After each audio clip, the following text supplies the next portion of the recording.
Hello, ഇന്ന് നമുക്ക് എളുപ്പത്തിൽ ഒരു അവൽ പായസം ഉണ്ടാക്കിയാലോ? സബ്സ്ക്രൈബ് ചെയ്യാൻ മറക്കല്ലേ. ആദ്യം തന്നെ ശർക്കര ഉരുക്കാൻ വയ്ക്കാം. ആവശ്യമുള്ള ശർക്കര എടുക്കാം. ഒരു തേങ്ങ ചിരവി എടുക്കാം.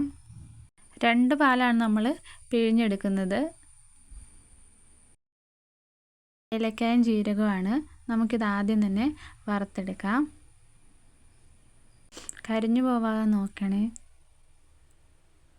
ഇനി ആദ്യം തന്നെ നമുക്ക് നെയ്യ് ഒഴിച്ചു കൊടുക്കാം. നമ്മുടെ ശർക്കരപ്പാനി റെഡി ആയിട്ടുണ്ട്. ആദ്യം തന്നെ കശുവണ്ടി ഇട്ട് കൊടുക്കാം. അതൊന്ന് ചെറുതായിട്ട് കളർ മാറുമ്പോഴത്തേക്കും കുറേശ്ശെ നമ്മൾ മുന്തിരി ഇട്ട് കൊടുക്കുകയാണ്. ഇവ ആയിട്ടുണ്ട്. നമുക്കിതും മാറ്റി വയ്ക്കാം. എന്നിട്ട് ആ പാത്രത്തിലേക്ക് നമ്മുടെ മെയിൻ സാധനം അവൽ, 1 കപ്പ് അവലാണ് നമ്മൾ എടുക്കുന്നത്. അത് നമ്മൾ ഏകദേശം കളർ മാറുന്നോളം വരെ ഇളക്കി കൊടുക്കാം.